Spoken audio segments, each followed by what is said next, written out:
can represent many different things. The Jets logo, for example, has very strong associations for us as Winnipeggers and for Manitobans.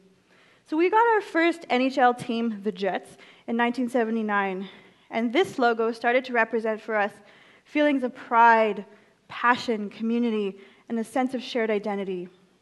However, in 1996, we lost the Jets, and the same image started to represent things like loss, disappointment, sadness, and the end of an era. So for 15 years, we waited for something to give us those feelings back. And last year, we finally got it. Our wishes came true, and the Jets came back. So if you're not too sure how big of a deal that was for us here, I'm going to show you a short video. Save our Jets! Save our Jets! Save our Jets! Save our Jets! Go Jets, go! Go Jets, go! Winnipeg, Winnipeg, Winnipeg, this back. The Winnipeg Jets. Looking forward to the challenges ahead. People care about hockey here. The Winnipeg Jets. Looking forward to a good year. Welcome home. This is a wonderful time. Welcome back. It has been kind of a dream of mine. It's like a Stanley Cup final. We are your Winnipeg Jets. Welcome home. So the Jets' return is proof that miracles do happen. The old can become new again, and we can start to associate new images with our pride and passion. So I'm going to tell you another story, a more recent story about loss and revitalization. And in order to do that, I have to tell you a little bit about myself. So my name is Kale. I'm an Aboriginal youth, and I grew up in the 80s and 90s in the north end of Winnipeg. So naturally, I have very strong feelings of love and nostalgia for the images that I grew up around, the images that surrounded me, the images that I used over and over in my visual development that made me who I am today, an artist and an art teacher. So last year, I had the wonderful opportunity to become an art teacher in my home neighborhood. I gave an art lesson on Photoshop to show how my community reacted to images, how we used images in our community, and the reactions that it provoked in my students really started getting me thinking about, what does that image mean? How does it make us feel? And ultimately, how does it represent us and who we are? So I'm going to take you on a short world tour here. I'm going to show you the same slideshow that I showed my students. I showed them banners from all over the world. So with this one here, we went to England. So this is called the Ealing Summer Festival. So as you can see, there's flowers, it's fun, it's colorful, it's exciting, and the reason that it exists is to advertise an event. Next, we went to Melbourne, Australia, and this is for a fringe festival. So again, it's to advertise an event. There's quite a few of them, get people excited. So this one has cultural reasons for existing. You might think that this one may be in Japan, but it's actually in LA. We Googled it. So it's welcoming, colorful again. So now we went to San Francisco. So welcome to Little Saigon, the banner says. It's colorful. And what we gathered from this one is that the image in the background, the shop, perhaps maybe this is a shopping district somewhere, it's promoting the businesses of the area, so you can go here and go shopping. So I also thought that it was important to show them political reasons for having banners. So these banners were put up during the American election for Barack Obama. And so the red, white, and blue colors represented hope and progress for the American people, and this image became very popular. A lot of people wore it on t-shirts. So now that we're back in Canada, this image was actually taken in Calgary. So I thought this one was particularly cool to show to my students because there are no words on it. We don't really, we can't really tell what it's for. So maybe perhaps it's safe to assume that it's for simply city beautification, which would be fabulous.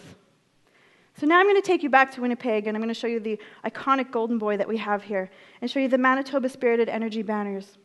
So zooming in, you can see they say Manitoba Spirited Energy, French and English, to show some of the communities that we have here.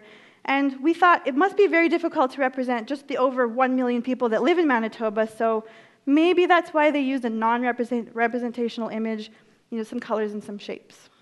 So this is near Polo Park Shopping Mall, again, shopping. And this one is for a different purpose. It's to commemorate the fact that we have had a different sports team, the Winnipeg Blue Bombers, here in Winnipeg for 80 years. So getting closer to my neighborhood now. This picture was taken on Main Street. And zooming in, you can see it says, "Discover your North End." So the words "discover your North End" sort of made us think maybe people haven't discovered the North End yet. Maybe that's what we want. And in the background, you can see like a sepia-toned photo of an older styled building. So we thought maybe this implies that there's a rich history here. So what I'm going to show you next is the banners where I'm from.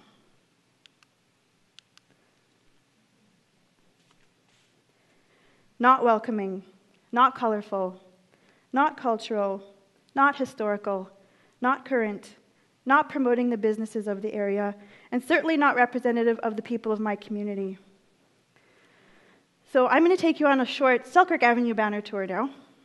Zooming out, you can see now we're on the corner of Powers and Selkirk in Winnipeg. We are standing beside our beloved bell tower.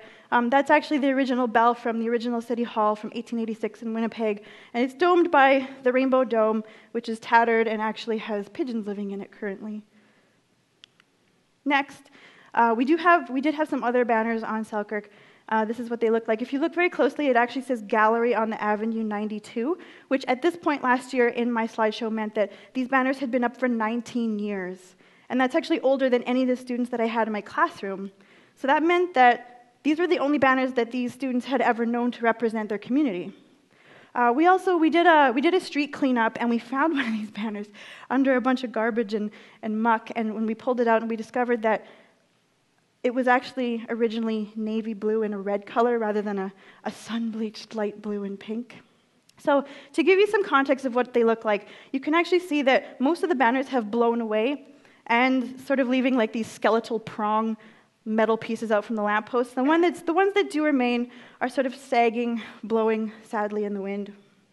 So in comparison to the world tour of banners, my students became very angry with what we had. They started to ask, why do we have seemingly the ugliest banners in the entire world? They started talking about stereotypes and negativity and the things that they had to put up with, like people thinking that they were possibly violent, to be feared, or gang members. So unfortunately, my neighborhood has a tough reputation right now. So what I'm going to do is to prove this to you is what most young people do, like myself. When we want to know or prove something, I'm going to Google it. So I took a screen capture of myself Googling North End, Winnipeg, just to see what the autofill came up with. So as you can see, it comes up with crime, history, dangerous, and map. So I thought I would do it backwards also, just to see what would come up. So Winnipeg, North End, crime, restaurants, map, and shooting this time come up. So a lot of really wonderful TED Talks, they talk about statistics and give really good examples to nail down their points with evidence. And I thought about doing that too. But then I thought, no, this TED Talk is about attitudes, reputation, and perceptions. And none of those things are necessarily based on facts or reality. And besides, facts and reality are not static or objective. They're actually, in this context, they're completely malleable and subjective. So media, like the news, the newspaper, and unfortunately the internet too, they represent an outsider's point of view, which is one thing, but what's more important is the insider point of view, my students, how they think about themselves. So I started to ask myself as an educator, a leader of young people, and a member of a narrowly defined community, what can we do to change this? How can we change the story of how we see ourselves, and how do we do that? So what we started to do was we started to think about what does the community look like? What do we want it to look like? What do we want to say to the people who live here? What do we want to see in the future for ourselves? We started to Google words and images like love, hope, pride, diversity, and we hoped and dreamed that in the future that when we Googled Winnipeg North End, that images like this would come up instead. I'm going to share with you now what the students came up with. First and foremost, they wanted to celebrate the cultural diversity of the area. So what they did was they wrote community and culture.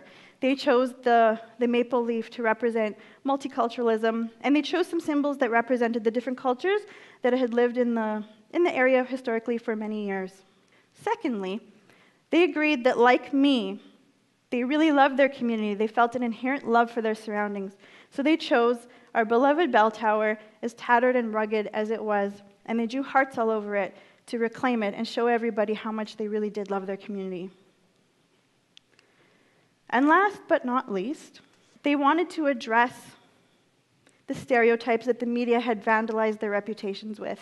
They thought, wouldn't it be really cool if we put one of us up there, maybe holding an X-ray over our heart, maybe to show everybody that we have our hopes and our dreams? They wanted to show their innate and human qualities as young people. So since the banners have been up, they went up in January 2012, so they haven't been up for all that long. One of them actually fell down, and over a 48-hour period, the city of Winnipeg reported having 7 phone calls come in to say, the banner fell down, what are we going to do about it? Oh my gosh. So 7 phone calls may not sound like a lot, but if you think of the 19-year span that the old banners were up, it sort of makes you wonder how many phone calls came in then. So I'm going to take those 7 phone calls as proof that the community has accepted the banners and believes in the ideals that they stand for. So, as a North Ender, I wanted my students to be proud when they said that they came from the North End. And as a teacher, I wanted to give them the tools and the resources that they needed to make their community a place that they deserved. I hope that the visions of my students will reach across the streets of Winnipeg to create hope and pride in the current and future citizens of our city. This project made me realize that we all have the power to inspire the next generations. So let's empower them to know that they can be whoever they want to be, and that they can form their own worlds into beautiful places with powerful messages. So the theme of TEDxManitoba this year is What If? I'd like to thank my students from last year for having the passion and dedication and courage and dreams to answer their own what if, and in the process transform their neighborhood for the better. So what I've told you one day is actually just one story among many of the students that I've been working with. This year, they actually decided that they wanted to start their own newspaper. So this is just a little photo of something that's about to come up very soon. They wanted to actually address the media and portray themselves more accurately. Very admirable. Another thing that they did was they started an anti-violence, anti-gang movement. So they meet every Friday, they have a meal, they talk to each other, the young and the old come out, even small children in strollers. It's very wonderful, but that's another TED Talk. So I'm going to leave you with one last thing now. Over 100 years ago, Louis Riel said, "My people will sleep for 100 years, but when they awake, it will be the artists who give them their spirit back." And I wanted to take this opportunity to tell you that my people are awake now, and that they've had beautiful dreams that are about to come true. Thank you. Sir?